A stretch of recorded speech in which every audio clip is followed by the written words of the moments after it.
Tu peux parler du côté retraining dans le passé? Ouais, ce qui est assez ça, ouf. c'est ouf, quoi. Ouais, ce qui est ouf, en fait, c'est que, mais je pense que Rand va en dire beaucoup aussi là-dessus, c'est que quand tu commences à mettre la main sur ce point in time, tu vas pouvoir, en repartant d'un point du passé, choisir aussi ce que tu lui donnes comme information, pour savoir s'il est capable de dire, en fait, ce scénario va partir dans cette direction, ou ce scénario va partir dans cette direction, ou si j'avais eu ces informations avant, j'aurais fait ceci, ou j'aurais fait cela. Et donc, ça ouvre des capacités, notamment pour les banques et pour le monde de la finance. Là, très rapidement, on a signé un client qui va distribuer, on l'espère, hein, ça va se faire, Pi est déjà dans une, ça c'est officiel, une banque. Il a 4000 banques qui souhaitent utiliser quelque chose qui ressemble à Pi. C'est 1,2 milliard de revenus potentiels pour la commu. C'est énorme. L'intelligence artificielle, blockchain ou pas blockchain, ce n'est pas un remplacement des humains. C'est une augmentation de la capacité des humains, et en particulier pour ceux qui n'ont pas de facultés déjà extraordinaires et rares, quoi. Salut à tous et bienvenue sur le podcast de Cryptost. Cette semaine, on va parler d'intelligence artificielle et de blockchain avec Rand et Maxime. Salut les gars. Salut. On va voir quels sont les cas d'usage qu'on peut avoir en mixant ces deux technologies. Rand, toi, tu es CEO de Zama. Zama, hein, vous avez levé 70 millions d'euros et vous êtes spécialisé dans le FHE, donc le chiffrement homomorphe. Et toi, Maxime, donc tu es cofondateur de CrunchDAO. Exactement. Bah déjà, pour commencer, est-ce que tu peux expliquer en quelques mots c'est quoi CrunchDAO? Bien sûr. Alors Crunch, en fait, on a commencé comme une plateforme de compétition sur du machine learning. D'ailleurs, Rand nous a soutenus très tôt. En même temps, Rand est... First check, non? Rand, Second check. Je crois first. Ouais. Rand soutient beaucoup l'écosystème, donc déjà, je pense qu'on peut lui donner ses fleurs, comme on dit en anglais. Attends, je t'interromps parce qu'il y a une petite anecdote sur ça. Ouais. En fait, quand j'ai rencontré l'équipe de CrunchDAO, ils m'ont dit qu'ils voulaient lever 1 million. Je me suis dit, j'adore. J'ai dit, tu sais quoi, je prends le million et moi, je me débrouille après pour remplir avec mes copains, tu vois. Et donc, en fait, en 24 heures, ils avaient closé leur précide. Énorme. Incroyable. Donc ça, c'est ce que Rand est capable de faire. Le plus rapide de l'histoire. Du coup, sa boîte mail va exploser après ce podcast parce que tout le monde va vouloir faire ça. Donc Crunch, on a commencé comme une plateforme de compétition en fait en machine learning. On a toujours été très finance. Donc à la base, en fait, on aide les hedge funds à avoir de meilleurs modèles d'intelligence artificielle pour trader. En fait, nous, on traite pas nous-mêmes, mais on les aide à avoir de meilleure intelligence artificielle. C'est ce qu'on appelle du quant, en fait. Donc c'est un rôle qui est un peu connu grâce à certains films avec quelques mèmes qui tournent sur This is my quant, par exemple. Donc nous, on a 6000 machine learning engineers. Donc ça, c'était Crunch, je dirais, V1. Et c'est sur ça qu'on a réussi à avoir la confiance d'acteurs comme Rand. Et en fait, Crunch a doucement évolué. Et du coup, on était à Breakpoint cette année, sur scène, pour annoncer l'évolution de ce qu'est Crunch. Et donc, on va continuer à avoir tous ces crunchers, comme on les appelle, donc ces machine learning engineers. Et on va étendre ça à un vrai réseau d'intelligence collective, où en fait, les entreprises, donc notamment dans la finance, je pense qu'on en rediscutera peut-être un peu, mais on avance beaucoup avec beaucoup d'institutions, beaucoup de banques, en ce moment, sur des très gros deals, vont en fait être capables de venir leverager tout le système de manière, sans permissionless en fait. Donc passer de la boîte où tu es obligé un peu de dealer avec chaque client à en fait créer un système où tu as des gens qui vont gérer les modèles, tu as des gens qui vont gérer la data, tu as des gens qui vont gérer la vérification de ce qui s'est passé, la sécurité du réseau. Donc on évolue vraiment sur de la décentralisée. Donc je pense que c'est aussi pour ça qu'on je suis là aujourd'hui. Bon, on va parler d'IA décentralisée, en quoi ça consiste et comment ça marche, est-ce que c'est l'avenir. Et toi, Rand, donc avec Zama, est-ce que tu peux expliquer Zama en 10 secondes Donc Zama, on est une boîte de FHE, de chiffrement homomorphe, où on développe des technologies qui permettent de faire des calculs sans déchiffrer les données. Donc dans le cadre de la blockchain de l'IA, ça permet notamment d'avoir des protocoles décentralisés où personne ne peut voir la data qui est on-chain. Donc ça va de faire des transferts de tokens confidentiels jusqu'à traîner des modèles d'IA sans dévoiler le modèle ou la data. Ok. Déjà, parlons donc de ce cocktail entre blockchain et IA. Pour vous, c'est quoi un peu le killing use case qui existe aujourd'hui, s'il existe? Pour moi, il y a un use case que j'adore. C'est celui en fait des marketplaces. Okay. Pourquoi? Parce que dans l'IA, tu as besoin de deux trucs. Tu as besoin de la data et tu as besoin de features. On va dire ça comme ça. Le problème, en fait, c'est qu'aujourd'hui, si tu vends la data, tu n'as aucune garantie qu'on va te repayer à chaque fois qu'on va se resservir de ta data. Pareil, si tu vends ton modèle ou ton signal, tu ne sais jamais si les gens vont s'en resservir dans ton dos. Avec le FHE, l'intérêt, c'est que tu peux chiffrer la donnée et chiffrer les signaux, et tu ne vends que le résultat de ce que les gens font avec ta data ou avec ton signal. Et donc, à chaque fois qu'ils veulent faire quelque chose de nouveau, ils doivent te payer pour être capable de le faire. Ouais. Donc, tu vois, ça te permet de monétiser ta donnée et tes modèles à chaque fois que quelqu'un s'en sert et non pas seulement la première fois qu'ils y ont accès. C'est intéressant parce que moi, ça me fait penser tout de suite à des marketplaces type, je sais pas, Airbnb où tu veux trouver un freelance, etc. Une fois que tu as le contact, en fait, tu pourrais le bypasser. Bah oui. Pense par exemple aux essais cliniques. Ça, c'est énorme. Si tout le monde pouvait mettre sa data on-chain sans dévoiler qui ils sont, sans rien dévoiler des maladies qu'ils ont ou quoi que ce soit, mais que les gens qui font de la recherche médicale peuvent dire « je veux faire une analyse sur tous les gens d'origine libanaise comme moi qui habitent à Paris, qui ont entre 35 et 45 ans », bah, tu pourras du coup participer. Et ils n'auront que le résultat de leur analyse sans jamais rien savoir sur moi ou sur tous les autres gens qui ont participé. Ouais, ça c'est fort. Et toi, Maxime, tu as un autre use case que... Non, je suis parfaitement aligné avec ça, mais en fait, ça va beaucoup plus loin. C'est-à-dire que ce que Rand et ce que Zama ouvrent, c'est en fait l'apport de tout type d'assets on-chain qui va être propulsé par l'IA. Donc en fait, pour moi, il faut différents... L'IA, c'est, si on doit faire des comparaisons, l'IA, dans ce système-là, c'est un véhicule. Ok. Rand crée l'autoroute, en fait, avec Zama. Ok. Et moi, je pense que il y a autant de véhicules que de personnes, il le disait, les modèles, en fait tout le monde peut faire un modèle, et d'ailleurs c'est assez, parfois c'est assez surprenant parce que les gens pensent que c'est de la folie, même si on prend par exemple le NLP, etc., donc le langage naturel, je vais essayer de pas faire trop d'anglicisme, il y a énormément de gens qui sont très forts en maths et qui disent mais c'est pas possible. C'est pas ce truc de maths qui fait que ChatGPT est aussi fort. Ouais. Et en fait, c'est une combinaison de tellement de choses, c'est une combinaison de modèles, c'est une combinaison de données, c'est une combinaison d'entraînement. Et en fait, on ne peut pas trouver l'équilibre. Donc, en fait, c'est beaucoup de game theory, en fait, tout ça aussi. C'est qu'on ne peut pas trouver l'équilibre où tout le monde a l'impression de pouvoir gagner. C'est ce qu'on appelle une espèce de Nash, en fait, sans des acteurs comme ça. Et donc, pour moi, le killer use case, et je ne dis pas ça parce que Rand a été déterminant pour Crunch, c'est vraiment ce que fait Zama pour moi. Et d'ailleurs, nous, on rencontre cette situation très souvent. Et maintenant, et d'ailleurs, c'est quelque chose aussi qu'on peut même dire dans ce podcast, c'est que maintenant qu'on grandit, parce qu'avant, on avait 1, 2, 3, 5 use cases et avec des trucs un peu spécifiques. Maintenant qu'on veut rendre ça à l'échelle, en fait, on sera obligé d'utiliser Zama. Enfin, c'est obligatoire parce qu'en fait, il faut que tout le monde... Voilà, il faut que tout le monde puisse en fait venir et plus poser la question. C'est-à-dire, on doit plus avoir besoin de le dire en meeting du genre non, mais votre donnée, elle sera protégée, vos modèles seront protégés. Il faut qu'on ait ce tiers de confiance qui fait qu'en fait, les gens viennent et prennent Crunch pour ce que c'est. Et pour moi, c'est ce qui écoute, tu seras ravi de savoir qu'en l'espace de 18 mois, on a rendu notre techno de machine learning chiffré, donc de FHE-ML, 5000 fois plus rapide. Ah ouais, à ce point-là. Donc c'est qu'il y a des gains considérables en très peu de temps. C'est un truc de ouf. En fait, les gens pensent que le FHE, ça marche pas parce qu'en fait, ils pensent au FHE il y a 4 ans, avant que Zama existe. Mais nous, depuis qu'on a créé Zama, on a résolu 3 gros problèmes. 1, on a rendu le FHE facile à utiliser. Tu n'as plus besoin de connaître la crypto. 2, on a permis de faire du FHE pour n'importe quoi, de la blockchain, de l'IA, alors qu'avant, c'était que pour des use cases très simples. Et le problème, du coup, qu'on continue à résoudre, c'est le problème de la performance. Par rapport à quand on a monté la boîte, donc il y a 4 ans, on est 100 fois plus rapide en moyenne, 5000 fois plus sur certains use cases d'AI. Sur les use cases de blockchain, comme par exemple transférer des tokens, on est 30 fois plus rapide qu'il y a 2 ans. Donc ça va très, très, très, très vite. Et donc aujourd'hui, on est suffisamment performant pour faire quasiment tous les use cases blockchain. Pas encore pour ChatGPT, mais ça viendra. Ouais, j'imagine. Et quand tu dis d'ailleurs transférer token, alors c'est marrant, j'ai vu un use case où tu avais Coinbase maintenant qui arrive de wallet à wallet, tu as des IA qui arrivent à envoyer des tokens eux-mêmes. Donc, est-ce que tu pensais à ça ou c'est même juste des tokens utilisés par des IA pour... Ça peut être l'un ou l'autre, tu vois. En fait, un token, c'est quoi? C'est pas forcément de l'argent. Un token, c'est un ownership de quelque chose. Ça peut être un crédit Amazon, ça peut être du dollar ou ça peut être... une prédiction, quoi. Ou un droit d'accès à quelque chose. Un droit d'accès, exactement. Et par rapport justement à l'IA aujourd'hui, tu disais que vous, avec le FHE, vous avez fait vous avez fait des gains de temps, enfin des gains de performance. Est-ce que c'est quoi d'ailleurs les limites qu'il y a avec l'IA aujourd'hui en termes de performance? Parce que c'est vrai qu'à chaque fois qu'il y a une nouvelle version de ChatGPT, on voit qu'il y a... je vais te dire, en fait, le problème de la performance dans la blockchain, si tu veux t'en servir, par exemple, pour faire de l'inférence, c'est même pas tant un problème de confidentialité, c'est un problème de latency. Pourquoi? Parce que le fait que tu doives passer par un réseau décentralisé avec un consensus, tu n'auras jamais une réponse en quelques millisecondes.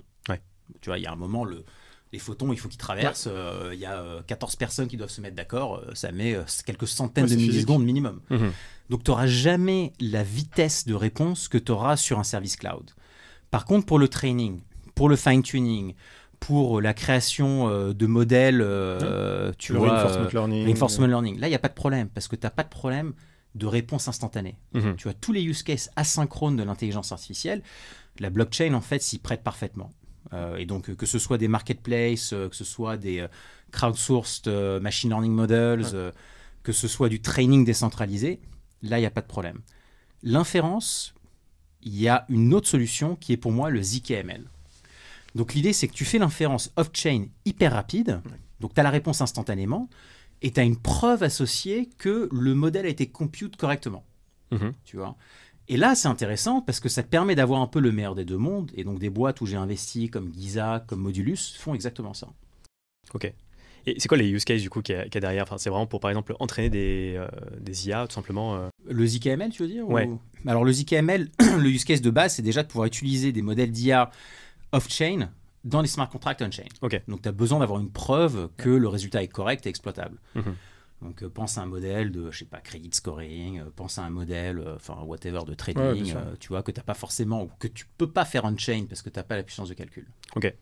Et c'est quoi pour vous aujourd'hui les limites de l'IA et qu'est-ce qu'on pourrait avoir dans le futur, IA plus blockchain? Ce serait quoi vraiment les autres use cases qu'on pourrait imaginer Moi, je pense que alors, tu peux imaginer énormément de choses déjà, Mhm. parce qu'en réalité, je pense qu'on est On est très au tout tôt. début. On est très tôt, donc je pense que c'est de la science-fiction et c'est souvent autoréalisatrice. Ouais. Science-fiction est souvent autoréalisatrice.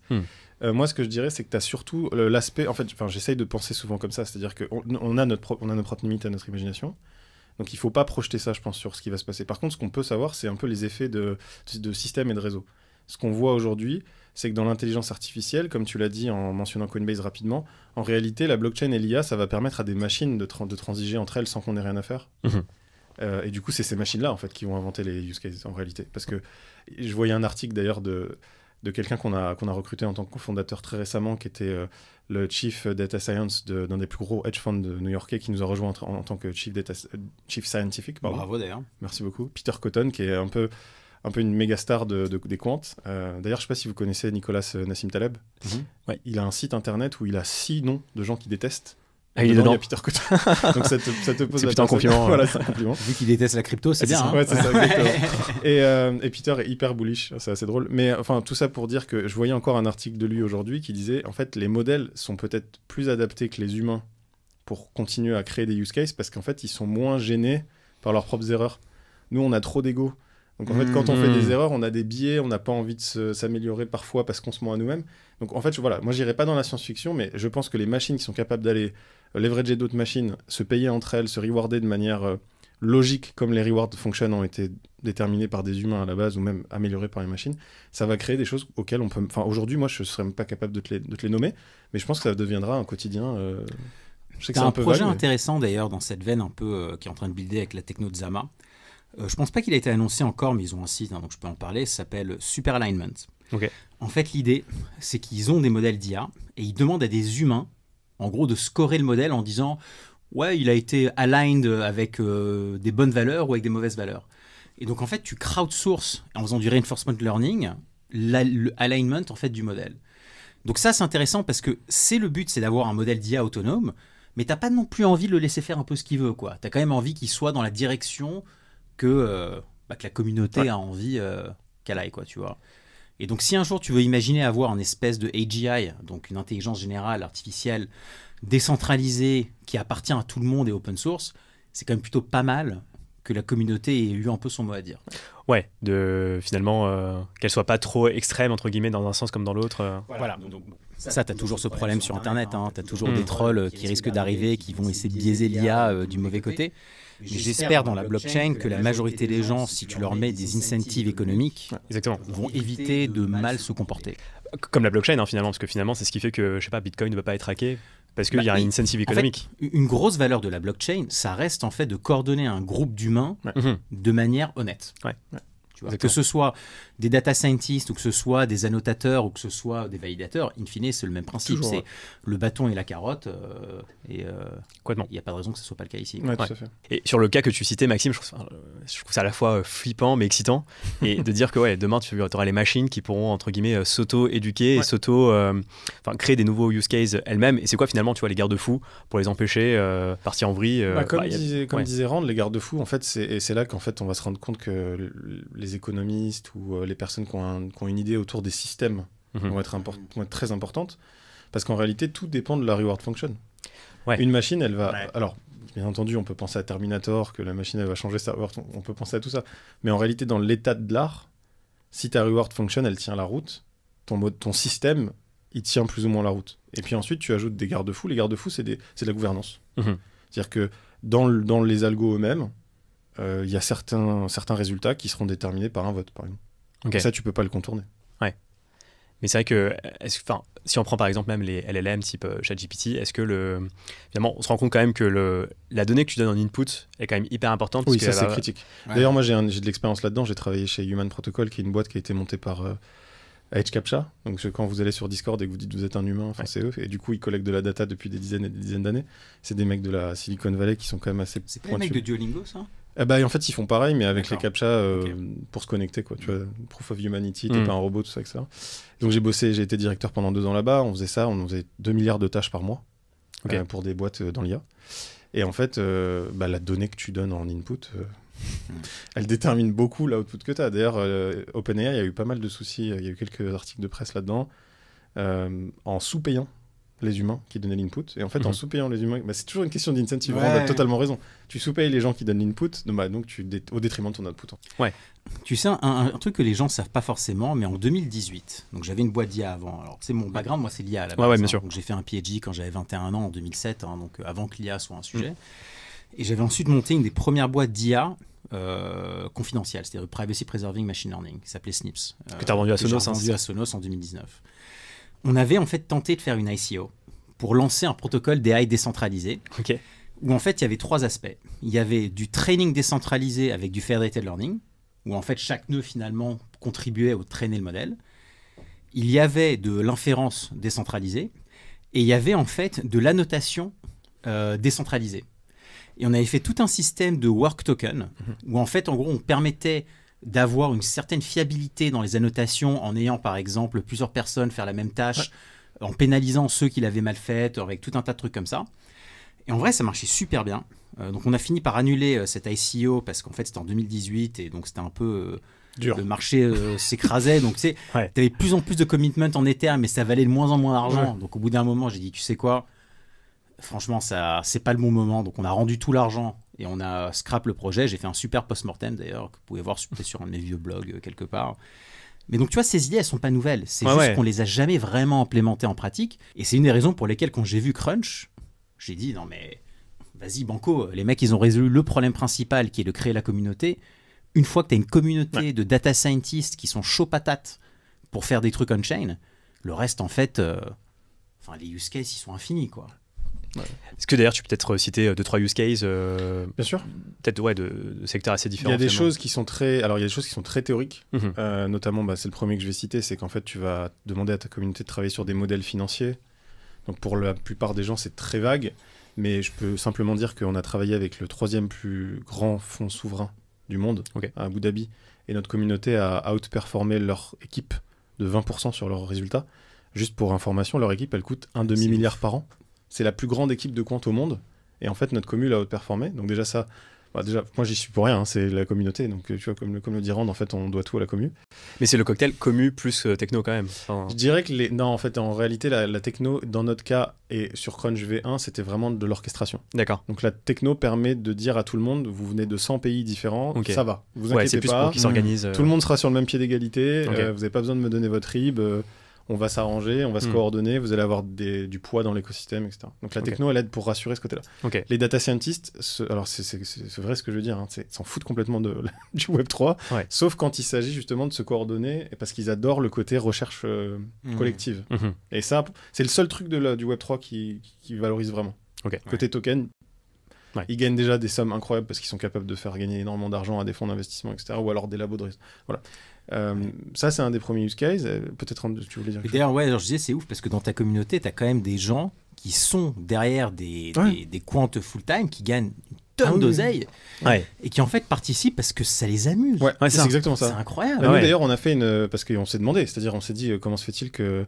Parce qu'on voit les CV des gars, nous on a leur LinkedIn, on se dit mais vous êtes sûr, vous êtes pas au début tu te demandes quand même, et donc on leur a demandé, on a fait des questions, des community, des meetings et tout, et en fait tout est découpé en espèce de 3 tiers. Le premier tiers, comme dit Rand, ils viennent juste pour s'amuser. C'est de la compétition, c'est-à-dire que moi j'adore faire du sport, j'adore faire de la compète, dans le tennis par exemple, on en parlait. Bah, eux, c'est les maths. Ok. Donc ils viennent pour ça. Les autres, l'autre tiers, ils viennent pour la reconnaissance. Parce qu'en fait, ils vont travailler sur des trucs un peu plus académiques ou un peu différents de juste avoir son portfolio dans un hedge fund. Et le dernier tiers vient pour l'argent. Mais c'est parce que je pense qu'ils aiment juste arrondir un peu. Tu sais quoi, ça Ouais. correspond plutôt pas trop mal, je trouve, à ce que tu as dans la blockchain en général. Quoi. Je suis assez d'accord. Finalement, tu vois, tu as un tiers de gens qui sont juste là parce qu'ils sont curieux, Ouais. parce qu'ils veulent utiliser les dernières apps. Tu en as un tiers qui sont là parce qu'ils veulent faire de la recherche fondamentale en cryptographie, en blockchain, et tu as un tiers qui sont là pour le pognon. Quoi. Complètement. Ouais, non, c'est un bon. Et, Ouais. ouais, c'est ça. Et donc après, en use case, non, ce que je peux dire, bah là, on va bientôt annoncer, je pense que, je sais pas quand sortira ce podcast, mais ça va être imminent. On Donc, travaille... fin septembre, ouais, mais. Ouais, c'est très bien. On travaille avec en fait, on travaille avec le Broad Institute. Mhm. Et donc le Broad Institute, c'est un institut qui appartient, qui est financé par le Harvard et le MIT. Et une partie de cet institut, c'est très américain ça, est financé par Eric Schmidt, l'ancien PDG de Google, et sa femme. Donc ça s'appelle le Eric and Wendy Schmidt Institute. C'est une verticale du Broad Institute. Ok. Et donc ce qu'on va faire avec eux, c'est qu'on va aider à découvrir des cellules cancérigènes en fait, dans des questions de tout ce qui va être maladies digestives, etc. Donc on va lancer des crunchs dans la recherche médicale, dans l'oncologie et dans l'immunothérapie. Donc c'est quand même pas mal de se dire qu'on peut passer de la finance à ça. Ouais. Et après, il y a plein d'use cases dans la finance, mais il faut vraiment être un fou de finance pour Ouais, trouver c'est des ça. trucs encore très spécialistes. Moi, je trouve ça très enthousiasmant, mais après, c'est des trucs, les gens vont trouver ça un peu tiré par les cheveux, je pense. Ouais, c'est intéressant.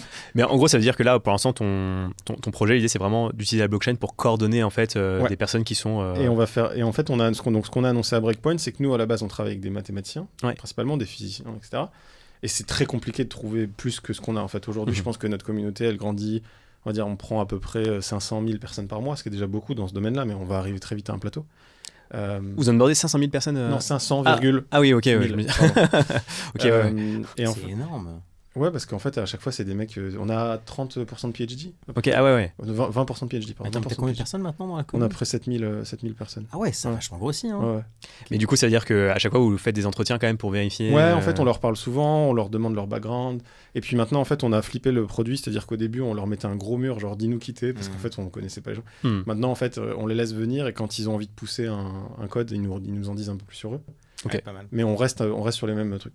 Et là, ce qu'on vient de faire, c'est qu'on vient d'annoncer un nouveau produit sur scène à Breakpoint à Singapour qui s'appelle Pi. Parce qu'en fait, c'est un LLM, mais point in time. Alors, je vais pas trop rentrer dans la rendre comprendre après que je vais revenir. Parce qu'en fait, le problème des LLM, c'est qu'ils te donnent une réponse en étant intelligent de tout ce qu'ils ont appris depuis toujours. Ouais. Sauf qu'en fait, en finance et dans certains use cases, t'as pas besoin de savoir tout ce qui s'est passé après, mais tu as besoin d'avoir une réponse sur un jour précis, avec Ok. la connaissance du jour précis. Ça a énormément de valeur pour les personnes qui en fait trade ce qu'on appelle la macroéconomie. Donc en fait ceux qui vont dire s'il pleut beaucoup au Brésil, le cacao va faire ceci ou va faire cela. Mhm. Donc nous ce qu'on vient d'inventer, c'est qu'en fait on a un prompt.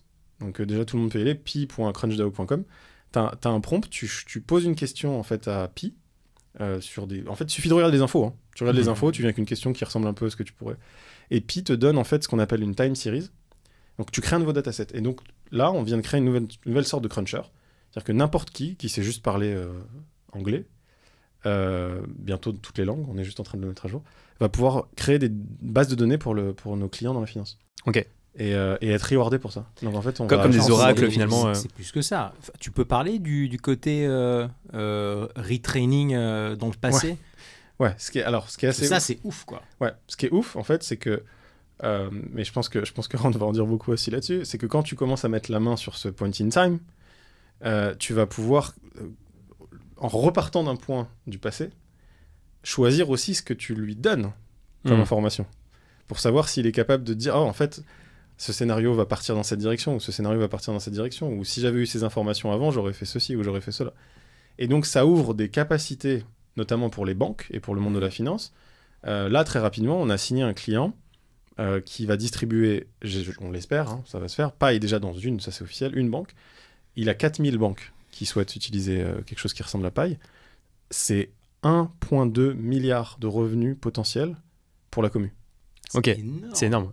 Parce que eux, par exemple, la banque, ils pourraient anticiper quoi grâce à Pi Alors, un cas d'usage très simple. La première banque avec qui on a signé, c'est la plus grosse banque australienne. Eux, en fait, ils veulent prédire, grâce à l'intelligence collective, ils veulent prédire le meilleur prix auquel acheter les différentes monnaies.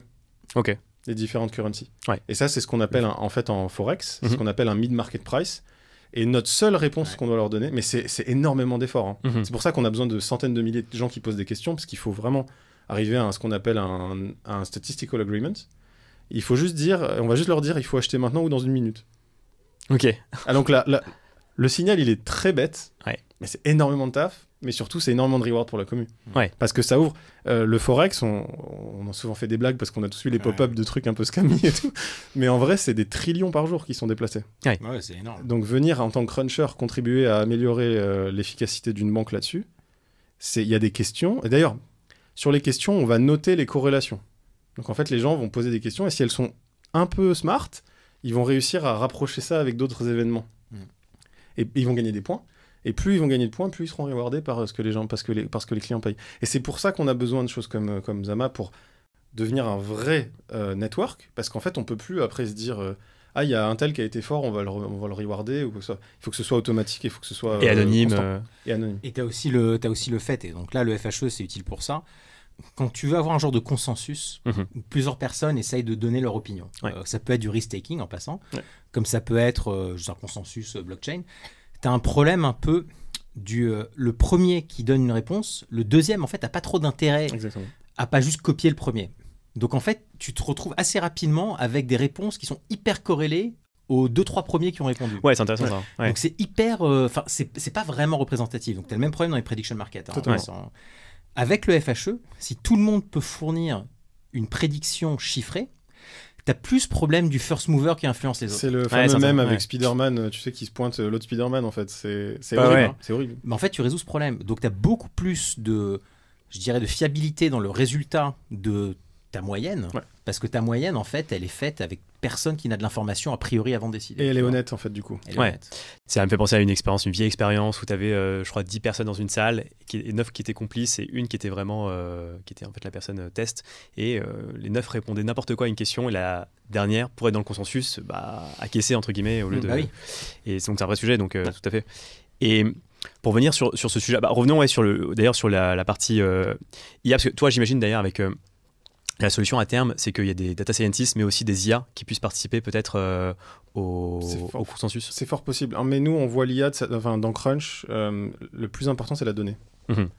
Donc, ce dont on s'est aperçu, et il y a beaucoup d'études qui sont sorties à ce sujet-là, c'est que la plupart du temps, tu pouvais avoir de la donnée synthétique pour aller très très loin dans ton expérimentation avant de rentrer sur de la donnée réelle.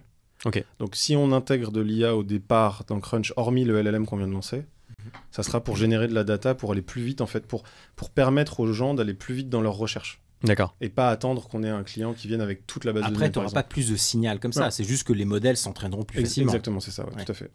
Ouais, donc l'idée c'est quand même de garder des data scientists et pas de les remplacer. Obligatoirement. Je pense que nous, de toute façon, il faut des pilotes dans les Formule 1. Ah ouais, c'est vrai. Il faut des pilotes dans les Formule 1, exactement.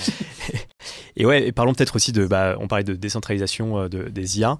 Vous en pensez quoi justement sur le fait qu'aujourd'hui une IA comme ChatGPT, elle est peut-être aussi très centralisée et donc selon la nature de l'input que tu vas lui donner, ça peut clairement impacter l'output et comment tu peux justement essayer de mettre des garde-fous sur ces inputs-là pour pas qu'il y ait des personnes malveillantes qui, entre guillemets, pervertissent cette IA et la rendent, entre guillemets... la détourne de son... c'est compliqué parce qu'en fait, ça nécessite que tu aies d'une certaine façon un modèle de ce qui est bien ou pas bien. Complètement. Ce qui est quand même vachement dépendant d'une culture à une autre, de la loi. Enfin, tu as des trucs autorisés en France ou pas autorisés aux US. Enfin, tu vois, je pense qu'il n'y a pas de façon systémique de répondre à ça. Je pense que la meilleure façon de faire, c'est un peu justement ce qu'essayent de faire ces boîtes sur la blockchain, c'est d'entraîner un modèle et de dire, OK, ce modèle est à destination de telle audience, de tel groupe de gens. On va leur demander ce qu'ils en pensent. Tu vois, in fine... je veux dire, c'est quand même les gens, ils peuvent te dire non mais moi j'ai été choqué. Ok, très bien. Peut-être que pour cette catégorie dans cette ville, c'est peut-être pas une bonne idée d'avoir un biais de tel ou tel côté. Tu vois. Carrément.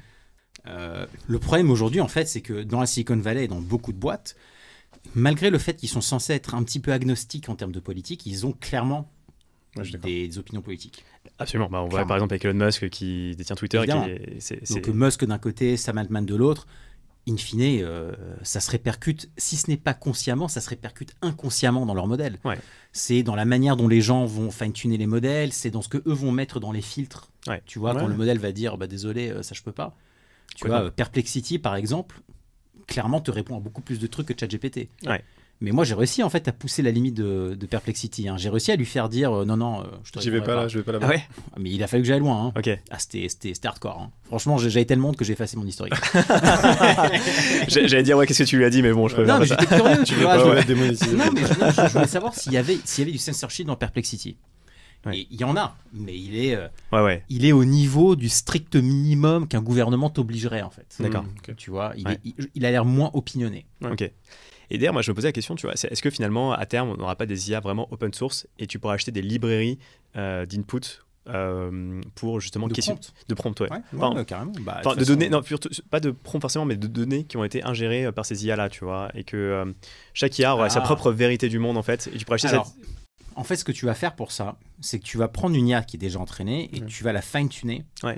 pour un use case ou pour Une personne même. Une personne, exactement. Midjourney le fait maintenant au niveau perso, c'est-à-dire que si Mhm. t'es payant, si t'es sur un truc payant, tu peux aller dans Personalize et tu lui dis ce que t'aimes et ce que t'aimes pas. Et Voilà. du coup, c'est Ouais. ton modèle après. Donc, je pense, moi, ça, j'y crois à fond. Tu Mhm. vois, les LLM dans lesquels tu as feedé toute ta data perso et qui, du coup, en fait, vont essayer de répondre tel que toi, Ouais. tu voudrais qu'on te réponde, c'est intéressant. Après, le downside de ça, c'est que tu te renfermes un peu dans ta bulle existante. Ouais.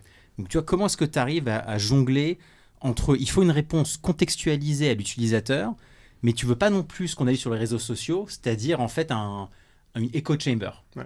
Ouais. Tu vois. Je vois ce que tu veux dire. Et par exemple, si on prend un cas, tu vois, où il n'y a pas forcément d'avoir des opinions, mais si par exemple c'est des vérités, on va dire, plus factuelles, je pense par exemple, je sais pas, de la comptabilité par exemple. Tu as une IA qui a été feedée par des experts comptables qui, à peu près, sont sur 99% de détenir la vérité. Dans ce cas-là, plutôt que de requêter ChatGPT où tu es sûr que ChatGPT va dire des bêtises, j'ai testé d'ailleurs, tu vois, en Ouais. demandant des choses de compta à ChatGPT, j'ai vite vu les limites, tu vois.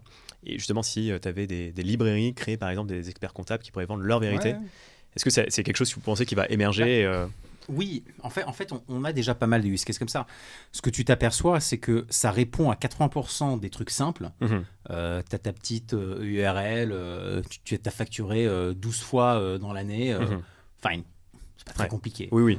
Dans les grands groupes où tu as énormément de cas particuliers, où la comptabilité, elle est internationale, machin et tout ça, Ça, ouais. c'est beaucoup plus compliqué parce que tu n'as pas de data Ouais. sur lequel le modèle a été entraîné pour être capable en fait de faire ce genre d'inférence. Exactement. Donc là, tu as besoin quand même d'humains. Tu peux utiliser l'IA pour fact-checker ou pour recalculer des trucs ou pour t'aider en arrière-plan, mais tu as quand même besoin d'un humain à un moment qui va dire ok, en fait, il nous manque un truc ici. Du coup, ce truc-là, il est faux, il faut refaire. Enfin, tu vois. Et donc, je pense que ça va être ça dans quasiment tous les métiers. Tu auras 80% de trucs un peu basiques qui vont être automatisés et 20% qui vont être human-driven, Mhm. AI assisted. Ok. Ouais, tu feras pas un monde où ce sera 100% automatisé, même des cas ultra complexes. Et je pense qu'on n'a pas envie de ça. Non. Ouais. Tu sais, en 2017, j'étais au Conseil national du numérique en France. Donc, on donnait notre avis au gouvernement sur différentes politiques. Et donc, moi, ma spécialité, ce sur quoi j'étais lead, c'était IA et privacy. Ok. Sans surprise. Hein. Crypto, c'était pas trop le sujet encore à Ouais. l'époque. Ouais. Donc, IA et privacy. Et pour l'IA, on nous avait demandé, on nous avait dit, bah, faites-nous une analyse de l'impact de l'IA sur l'emploi en France. Donc, on a regardé, et notre conclusion, c'était 40% des emplois ne vont pas changer. Pourquoi ? Parce que c'est des emplois de service, c'est des emplois où foncièrement, tu as quand même envie qu'un humain Complètement. fasse le truc. Ouais. Tu fais couper les cheveux, certes, tu peux faire un robot, mais c'est sympa quand même de parler avec son coiffeur. Mhm. Enfin, tu vois, tu as des trucs comme ça, les métiers de service, les métiers humains, tu n'as pas envie de les remplacer. Ouais. L'aide aux personnes âgées, même les nounous, quoi. Moi, Mm. je veux pas que ce soit un robot qui fasse la nounou pour mon gamin, quoi. Ouais, Tu vois c'est ce que je veux dire. Donc ça, numéro 1, c'est 40% des emplois. Numéro 2, 10% des emplois seront totalement automatisés, c'est-à-dire vont disparaître complètement. Pourquoi ? Parce qu'en fait, il y a très peu de valeur économique à ce qu'un humain fasse la tâche versus une machine. Mais bon, 10%, c'est 1 million de personnes, quelques millions de personnes au chômage en plus. C'est beaucoup, mais c'est pas le cataclysme où l'économie s'écroule. Tu vois, c'est juste une très mauvaise période. Et surtout, c'est un gain de productivité pour l'économie. Les 50% restants ce ne seront ni l'un ni l'autre, c'est-à-dire que ce seront des humains qui feront des tâches où ils auront besoin d'utiliser de l'intelligence artificielle pour être capables en fait de rester au top dans leur truc. Et l'étude de Harvard dernièrement a montré exactement ça. Ils ont montré que les gens très bons, plus de l'IA, n'étaient pas tellement meilleurs. Par contre, les gens médiocres, plus de l'IA, étaient quasiment aussi bons que les gens bons. Ah, intéressant. Tu vois, donc en fait, ça permet de faire remonter finalement tout le average productive ou average quality worker, quoi. Et ça, c'est énorme. Ça, en gain de productivité, c'est énorme. C'est-à-dire que si tes 2 meilleurs ingénieurs, si tes 8 ingénieurs moyens sont aussi bons que tes 2 meilleurs ingénieurs dans ton équipe, ta boîte, elle est transformée. C'est un truc de malade. Ouais. Et donc voilà, donc en fait, ça, c'est ça que les gens doivent comprendre, c'est que l'intelligence artificielle, blockchain ou pas blockchain, ce n'est pas un remplacement des humains, c'est une augmentation de la capacité des humains, et en particulier pour ceux qui n'ont pas de facultés déjà extraordinaires et rares, quoi. Ouais. Je vous propose sur un autre thème de parler un peu des risques quand même de l'IA, et je pense surtout, un phénomène qu'on voit pas mal sur les réseaux sociaux par exemple, c'est les fake contents. Ouais. On voit souvent, j'en vois passer par exemple tout le temps sur LinkedIn des Elon Musk ou Donald Trump qui sont menottés après avoir fait un braquage. Comment on fait aujourd'hui pour un peu écoute, pour paradoter, mais encore une fois à cette époque-là on s'était posé cette question-là aussi, et la conclusion c'était arrêter de nous dire que l'IA va nous bouffer et ainsi de suite. Le vrai danger c'est les deepfakes. Pourquoi ? Parce qu'en fait, qu'on le veuille ou pas, et je sais que dans la blockchain c'est un gros mot, mais la société dans laquelle on vit, elle est quand même basée sur un concept de trust. Il y a un moment, tu as quand même confiance que l'architecte qui a fait cette pièce l'a bien fait et qu'elle ne va pas s'écrouler pendant le podcast. Tu vois, pas besoin de voter. Tu n'as aucune façon de le vérifier, c'est juste, tu as confiance parce que d'une manière générale, les humains sont quand même pas des gens qui essayent de tuer tout le monde, quoi. En moyenne. Okay. Donc on vit dans une société de trust. Le problème, c'est que si tu ne peux plus rien, si tu ne peux plus faire confiance à rien, si tout ce que tu vois, ce que tu entends, ce que tu touches, tu penses que c'est du fake, tu deviens totalement parano et tu t'isoles. Et là, tu perds le principe même d'être dans une société, c'est-à-dire d'être à plusieurs. Et là c'est la fin. Là, c'est la fin du monde, quoi. C'est tout le monde qui sort les flingues sur son voisin. C'est une catastrophe, tu vois. Donc pour moi, le vrai danger, il est là. Le danger, c'est pas Terminator. Le danger, c'est les deepfakes. Et je ne comprends pas pourquoi on n'a pas aujourd'hui une politique beaucoup plus forte et stricte pour interdire ça. Pour moi, le mec qui poste sur Internet une vidéo de quelqu'un, en faisant une IA de quelqu'un, se faisant passer pour quelqu'un, ça doit être pénalisé aussi gravement qu'ils l'ont fait il y a quelques années avec les sextapes cachés. Pour moi, c'est le même niveau en fait de gravité, quoi. C'est très, très, très, très grave. Ouais, c'est de l'usurpation d'identité déjà. Exactement. Ouais, complètement. Et ce qui est malheureux, c'est que les deux use cases se rejoignent. C'est-à-dire qu'il y a des gens qui mettent des deepfakes pour. Voilà, en plus. Alors ça, c'est le truc. Bon, là, par contre, tu vas en prison. Ouais, totalement. Déjà. Totalement. Des gens qui mettent des deepfakes, pardon, pour nuire à des personnes en pensant que c'est des sextapes ou des choses comme ça. Non, mais c'est ça. Mais après, voilà, il y a plein de responsables dans l'histoire. Il y a, on va dire, l'éditeur de la vidéo, la plateforme peut-être où tu postes la vidéo. On l'a dit tout à l'heure, c'est culturel aussi. C'est-à-dire qu'en Europe, on va pénaliser autant le publisher que la personne qui a fait la vidéo. Aux États-Unis, on va plus s'orienter sur la personne qui a fait la vidéo parce que liberté d'expression. Donc la plateforme, elle a juste laissé les gens s'exprimer. Mais tu vois, moi, je pense qu'il faut revenir au contenu même. C'est-à-dire que déjà, il faut lutter contre le faux contenu. Avant même d'essayer de trouver le responsable, il faut du deepfake detection. Et ça, il y a des IA qui travaillent déjà dessus aussi. Donc des IA vont se bagarrer contre des IA, si tu veux. C'est ça. Il faut vraiment virer tout ça. C'est chat à la souris, quoi. Mais comme dans beaucoup de trucs informatiques, comme dans la cybersécurité. Tu vois. Et après, j'imagine, il y aura des dark AI qui permettront de créer ce type de contenu. On rejoue toujours la même partition. Ouais, c'est ça. Il y aura toujours un dark web. On rejoue toujours les mêmes trucs. Il y a toujours les white hats, les grey hats, les mecs qui font vraiment des trucs sombres. C'est toujours pareil, en fait. Et justement, comment la blockchain, elle peut permettre d'identifier, on va dire, ces contenus ? Pour moi, en fait, la cryptographie en général, blockchain ou pas, elle permet en partie de résoudre le problème en donnant aux gens une capacité de signer le contenu qu'ils ont créé eux-mêmes. D'accord ? Donc, si moi, je fais une vidéo, en fait, je peux signer la vidéo pour que n'importe qui puisse vérifier que c'est bien moi, Rand, qui suis l'auteur de la vidéo. Donc potentiellement, si tu prends une vidéo avec ton iPhone, c'est ce qui pourrait se passer demain, c'est-à-dire que... Ton iPhone le signe avec l'enclave, c'est ça, Face ID, par exemple. Tu vois. Donc ça, déjà, ça empêche le problème d'impersoner quelqu'un, parce que si tu vois du coup une vidéo de moi et que tu n'es pas sûr, et qu'il n'y a pas ma signature, ça n'empêche pas quelqu'un de créer la vidéo, bien sûr. mais ça crée quand même ça donne au moins aux gens une raison de douter, quoi. Ouais. Parce qu'après, tu peux retracer aussi avec l'adresse peut-être de l'émetteur de la vidéo. Ouais, mais au moins juste, voilà, tu vois, ça te permet de fact-checker que la personne a effectivement fait le truc. Après, moi, je peux quand même faire une fausse vidéo de moi et mentir et ainsi de suite. Donc, ça ne veut pas dire que le contenu que moi je raconte est vrai, mais ça enlève déjà le problème de la source. Exactement, de l'origine, tu vois, qui est quand même un gros problème aujourd'hui. Là, il n'y a pas longtemps, il y a eu un hack. C'est quelqu'un qui s'est fait passer au téléphone pour le boss de quelqu'un avec la voix du mec et qui a dit j'ai besoin que tu m'envoies de l'argent. Le mec a dit ah, d'accord. Enfin, tu vois, si moi j'appelle quelqu'un de ma boîte et qu'il entend ma voix et que c'est mon numéro de téléphone qui appelle, bon, il y a un moment, il y a ta voix, FaceTime, il y a ta tête, il y a ton numéro de téléphone. Tu vas pas demander un mail on top, surtout si le mec accepte ton téléphone, il accepte ton mail en général, tu vois. Ouais. Mais ça arrive.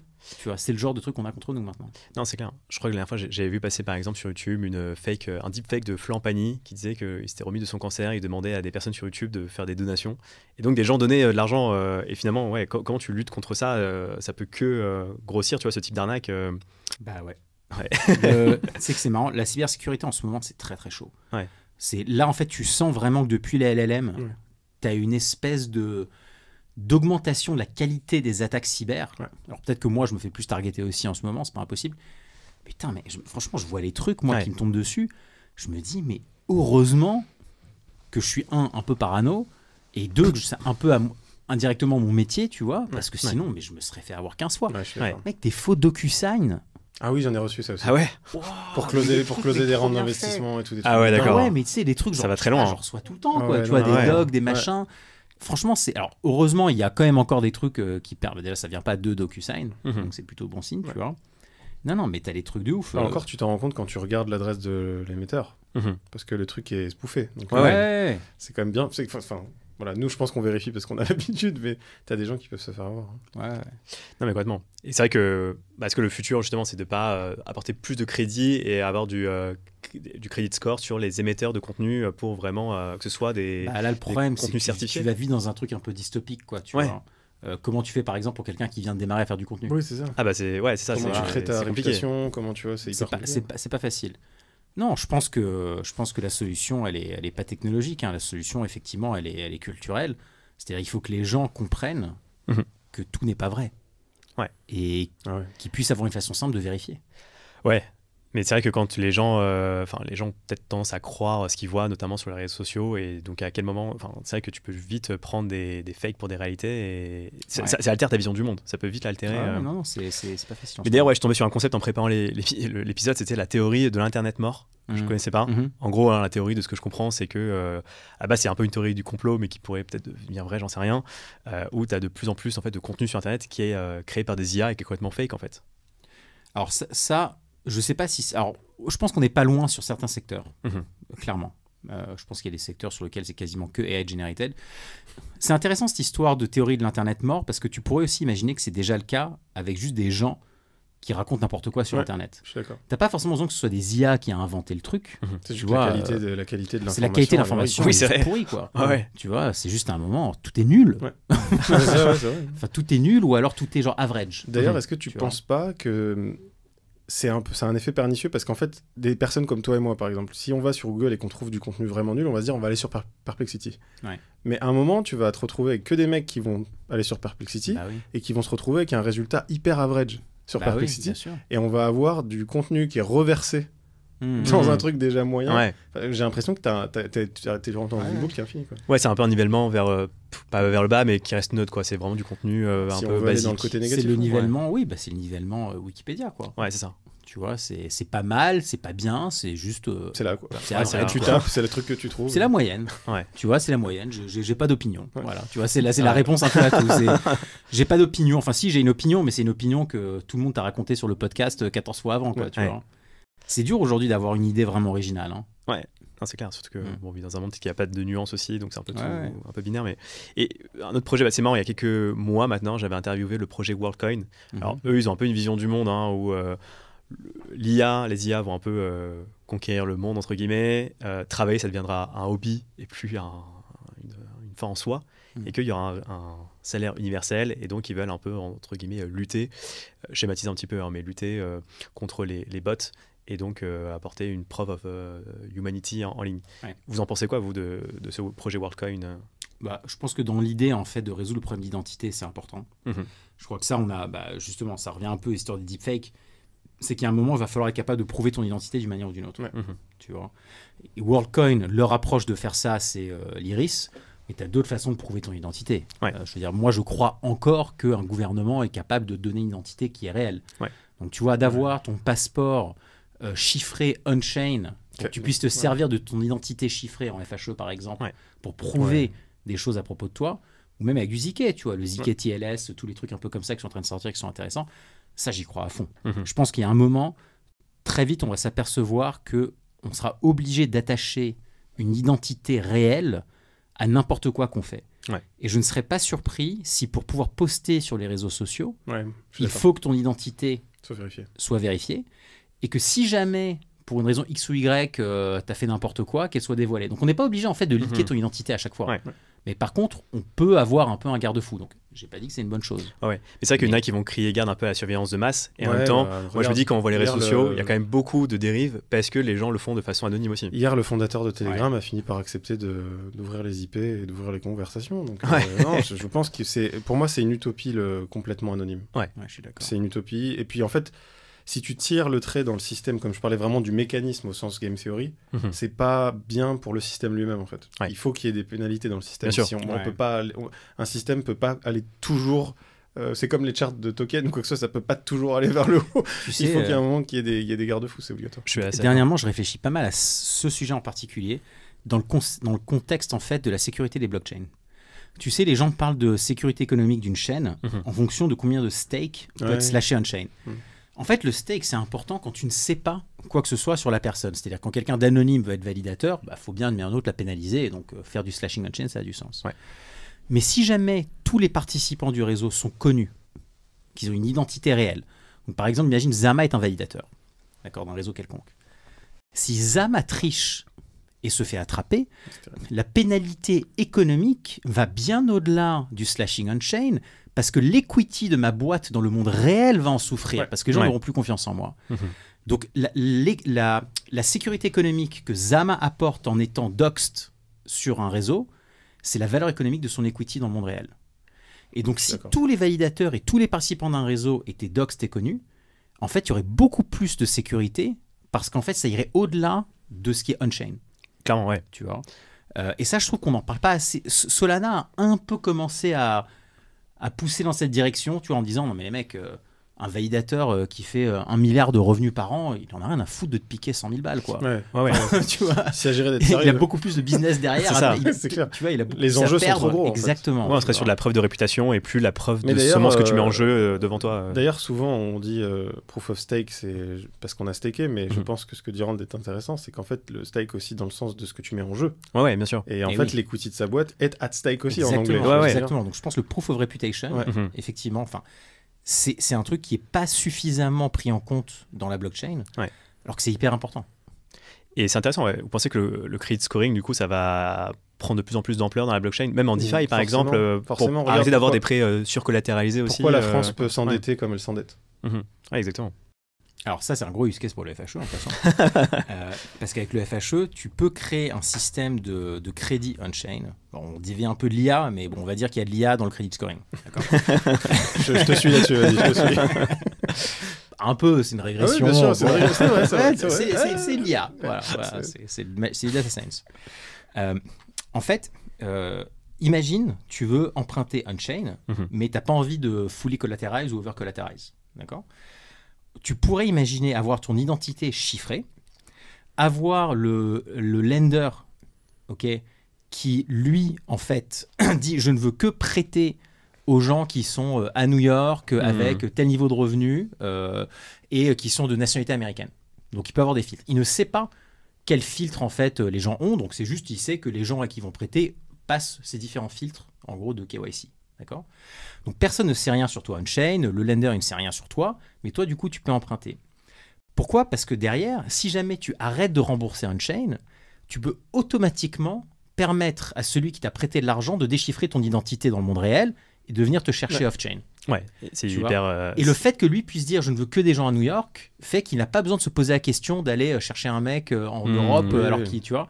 La Et ça, en fait, ça résout un énorme problème Complètement. par rapport à ça, tu vois. Mais encore une fois, c'est parce que tu as du accountability off-chain sur ton identité, Ouais. où il y a quelqu'un à un moment qui va venir chez toi qui va faire t'as enfreint la loi, Bah, sans ça, en fait, ouais, il y a des limites quand finalement. t'as des limites. Tu vois, donc tu as plein de trucs que tu peux commencer à faire si tu fais du on-chain plus du off-chain avec de la confidentialité pour un peu finalement merger les deux, quoi.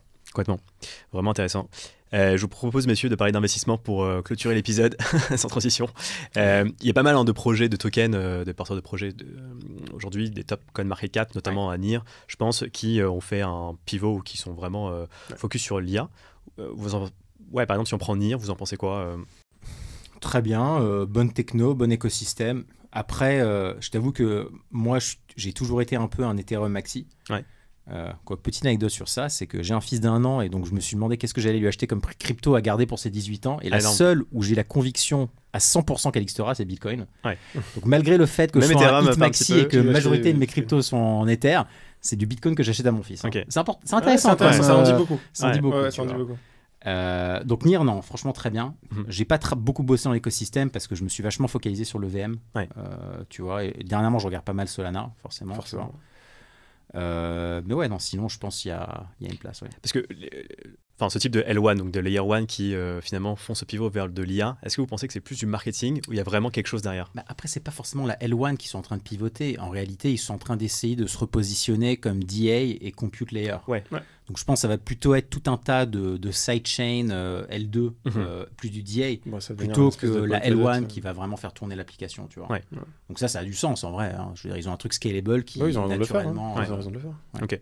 Et par exemple, vous pensez que Ethereum aujourd'hui n'est pas encore fait pour de l'IA? Je sais même pas si c'est ce que Ethereum veut faire ou doit faire ou devrait faire. Je pense pas que ce soit du tout le but. D'ailleurs, Vitalik est toujours dans des talks avec d'autres personnes qui souhaitent pousser des chaînes plus IA. Il a, je pense, aucun problème. Enfin, je ne connais pas personnellement, mais pour moi, la vraie réponse à ça, c'est le ZKML, par exemple, où tu fais l'IA off-chain avec une preuve qui te permet de t'en servir on-chain. Donc le concept des coprocesseurs, Vitalik en parlait il y a pas longtemps justement dans un de ses blog posts. Donc Modulus, Giza, qui sont des boîtes où j'ai investi justement, qui font ce genre de trucs-là. Donc ça a une vraie utilité parce que ça t'enlève le besoin de dépendre de la L1 pour stocker la data, les modèles qui sont énormes. Enfin, je sais pas si tu réalises, mais le coût aujourd'hui de stocker un modèle d'IA sur Ethereum... Ouais, c'est hors de prix. Non, mais déjà, tu peux pas. Ouais. Tu peux pas, parce qu'en fait, tu prendrais tous les blocs pendant je sais pas combien de blocs, donc le gas market, il serait au plafond. Mais imaginons que les gas fees ne bougent pas, c'est 34 fois plus cher de stocker de la donnée sur Ethereum que sur AWS, si jamais tu crées la même redondance. C'est-à-dire que tu as 20 000 nœuds qui font tourner Ethereum, si tu copies la data 20 000 fois dans S3 dans AWS, Ethereum sera encore 34 fois plus cher. Donc pour quelqu'un qui la stocke qu'une seule fois, on est plutôt en train de parler de 70 000 fois plus cher. Quoi. Tu vois, c'est un autre ordre de grandeur là quand même. Hein. Donc non, je pense que c'est juste pas fait pour. Faut accepter le truc, c'est pas fait pour. Mais les coprocesseurs carrément. Ok. Après, il y a un autre projet, donc c'est Artificial Super Intelligence Alliance. Hein, donc c'est une fusion entre Fetch AI, Ocean Protocol et SingularityNet. Je leur ai parlé récemment d'ailleurs. Ouais. T'as un avis d'ailleurs sur ce projet Ils ont un projet très intéressant de cerveau. Ils essayent de traîner ensemble ce qu'ils appellent un super brain ou un hyper brain, je ne sais plus exactement comment ça s'appelle. Je trouve ça intéressant dans l'approche. Ça a été les premiers à se dire aussi peut-être qu'il faut qu'on mette tous au même pot parce que vu les ressources que ça nécessite. Je pense que c'est ce que j'aime bien dans l'approche plus que la tech parce que j'ai pas tout vu. Ils m'en ont parlé un peu, mais d'ailleurs ils avaient envie que Crunch se rapproche, mais on n'a pas encore pris de position là-dessus. C'est le fait de se dire qu'en réalité ce problème-là il sera réglé qu'en mutualisant les équipes. C'est vrai que c'est intéressant de voir des mergers dans la crypto quand même. Il y en avait eu un peu en DeFi à l'époque, tu vois, autour de tout le protocole Phantom, il y avait eu pas mal d'absorption et tout. Mais c'est vrai qu'on voit pas assez ça. Moi, je pense que c'est un thème qui va vachement venir. Aujourd'hui, tu vois, le seul exit et la seule liquidité, c'est tu listes un token et t'espères que le truc va pas s'écrouler, quoi. Mais je pense qu'en fait, avoir des protocoles qui absorbent d'autres protocoles, c'est un vrai exit et c'est sain. Tu vois, on veut avoir, on a ça dans le monde réel, hein, la majorité des startups se font acheter, elles ne vont pas en bourse. T'as raison, c'est intéressant comme modèle, effectivement. Moi, je pense que ça devrait être pareil. T'as une bonne équipe, t'as une bonne techno, mais t'arrives pas à avoir un écosystème ou du usage, tu peux avoir un gros écosystème qui t'absorbe, qui fait un token swap basique, quoi, tu vois. Qui sait ce qu'ils ont fait d'ailleurs. Ouais, ce qu'ils ont complètement. fait, ouais. Et après, sur les autres projets, donc il y a Bitensor, Render, Akash Network, donc ils font un peu des choses différentes. Est-ce que vous avez des avis sur ces projets C'est Ouais. un peu après les gros au niveau du. Les 3 noms sont pas les mêmes. Render, Ouais. ça marche très très bien, Mhm. mais c'est du compute, c'est Ouais. de la carte graphique. Je sais pas si Ouais. vous utilisez un peu Render? Non, nous, non. Akash, c'est du compute aussi, mais Ouais. c'est de la carte graphique aussi, si je me trompe pas, mais c'est peut-être moins. Render, ils ont réussi à se positionner beaucoup sur les studios de cinéma, les choses comme Ouais. ça. Ils sont très forts. Hein. Mhm. Render, on a parlé aussi avec la fondation, avec Crunch, c'est très impressionnant. Akash, on n'a pas eu la chance de leur parler. Bitensor, moi j'ai un avis un peu. Alors j'ai un avis assez éclairé parce que j'ai moi-même un subnet qui est powered by Crunch et Crunch va très certainement aussi avoir un subnet, donc je connais beaucoup Bitensor. C'est intéressant, moi je pense qu'il y a une grosse hype marketing autour de Bitensor, donc c'est juste notre côté entrepreneur et opportuniste qui fait que, pour l'instant c'est beaucoup bouger des tokens, hein. Il n'y a pas d'intelligence artificielle sur Bitensor à proprement parler, c'est l'orchestration. Et aussi, il n'y a pas beaucoup de décentralisation, il y a eu encore des débats cette semaine là-dessus, ils sont sur S3, hein, enfin je veux dire, Ouais. donc ils pourraient être décentralisés, ils pourraient faire de l'IA, juste ils ont été très forts pour attirer des équipes hyper smart et apporter de la valeur à leur truc. Ok. Donc, Pour l'instant, c'est beaucoup de marketing finalement. Et... si tu prends Render, c'est pas du marketing. Non, je veux dire Render, pour tu vois, Bitensor. Render, tu viens, tu peux lancer des instances et t'as Ouais. des, tu vois, Ouais. voilà, c'est Bitensor, tu viens, tu fais de la com et tu montres des outputs et si des mecs te font confiance, tu gagnes de l'inflation. C'est Mhm.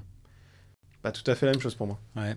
Alors, moi, j'ai investi dans quelques projets d'IA et avec Zama, on bosse beaucoup avec des projets de Decentralized AI. Donc, j'ai investi, comme je disais, dans Modulus et Giza. Très early, d'ailleurs, j'étais advisor, je les ai aidés sur pas mal de sujets. J'ai investi dans Sentient. Ah oui, avec Peter Thiel et etc. Non, c'est. Il y a Peter Thiel dedans, j'étais pas au courant. Bon, peut-être. Paradigme, C'est la nouvelle boîte d'un des fondateurs de Polygon. bah, je crois que c'est Peter Thiel est sur la cap table. Cool. Ouais, Ok. donc t'es D'accord. sur la cap table. C'est entre de bonnes mains.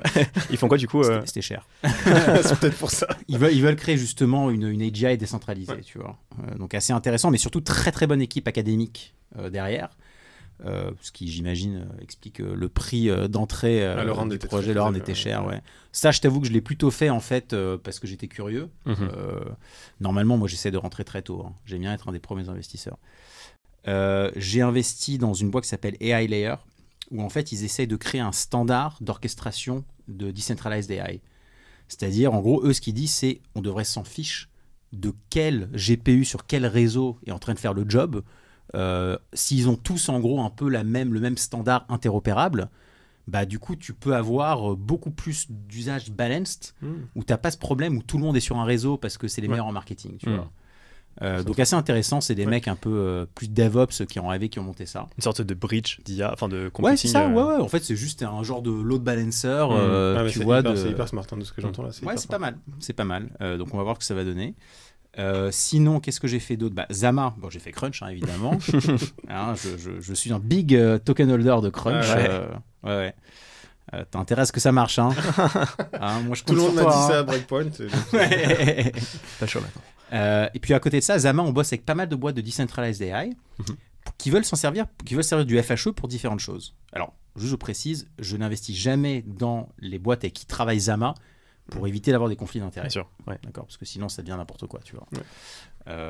Par exemple, il y a une boîte qui s'appelle Privacy, qui font du Proof of Humanity avec du FHE, donc justement en fait pour éviter tous les problèmes de Sybil attack sur les airdrop farming, les trucs comme ça. Donc là, par exemple, ils sont en train de plugger dans Ton, dans la blockchain Ton, pour te permettre de faire du KYC biométrique, mais chiffré.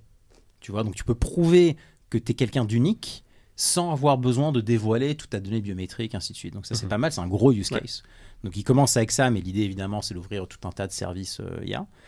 Tu as les gars de Mind Network qui utilisent le FHE pour faire du restaking pour les protocoles AI décentralisés.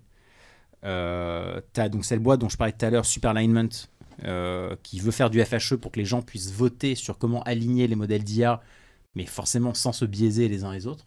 Tu vois, tu as quand même un vrai sujet autour de cette question de vote, tu vois, honnête. Tu as une autre boîte qui s'appelle SiteAI qui fait un genre de Decentralized AI Oracle. Donc l'idée, c'est un peu comme les coprocesseurs AI, c'est j'ai besoin d'AI, je sais pas comment le faire tourner. Mais alors eux, leur but, c'est pas de power les boîtes Web3, c'est plus en fait de permettre à n'importe qui juste de déployer un job AI quelque part. Tu vois. Donc tu vois, c'est intéressant parce que toutes ces boîtes-là ont des modèles assez différents, mais ont quand même besoin de confidentialité, soit parce que les modèles ne doivent pas leaker, soit parce que la data ne doit pas leaker, soit parce que les participants ne doivent pas être biaisés. Donc c'est hyper large en fait comme domaine. Ouais, complètement. Mais c'est vraiment intéressant.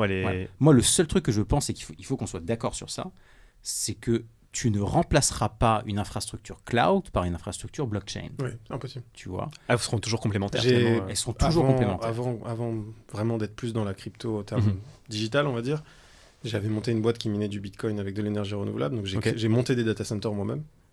J'ai travaillé avec Google, avec Amazon, etc. Je suis 100% d'accord avec Rand. Ouais.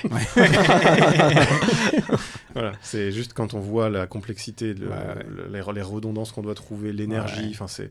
Et ce sera un énorme retour en arrière, non, d'essayer de finalement scaler l'infrastructure. Enfin, c'est des années. Mais moi, quand les gens qui m'ont connu dans l'écosystème data center ont su que j'allais sur la blockchain, ils m'ont dit mais enfin, tu travaillais dans une McLaren et là tu es reparti dans une calèche. Ouais.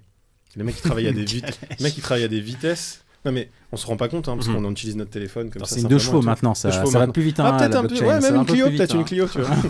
Mais non, je rigole, je suis méchant avec la blockchain, mais c'est-à-dire qu'en fait il y a des mondes qui se côtoient pas forcément, qui sont dépendants. Enfin, pourtant on a besoin du monde des data centers. Et je pense qu'on va potentiellement bientôt mettre beaucoup la lumière sur eux parce qu'on se rend compte qu'avec l'AI, on a beaucoup besoin de ressources. Mais ce que ça nécessite de monter un data center et d'opérer ce qu'on opère, juste d'aller chercher d'aller commander son Uber. Enfin, les mecs sont ultra forts. Et quand tu vois ce qu'ils sont capables de déployer comme infrastructure, oui, je pense que Rand a parfaitement raison. Donc restons sur ceux dont on sait que la blockchain est bien. C'est moving assets. Donc je détiens un truc et je veux le transférer quelque part. Et c'est coordonner un groupe de gens autour d'un but similaire, quoi. Je pense que pour ça, on sait que la blockchain, ça marche. Après, bon, on verra le reste. Yes. Messieurs, merci. Ce sera le mot de la fin. Merci à toi. Merci à toi.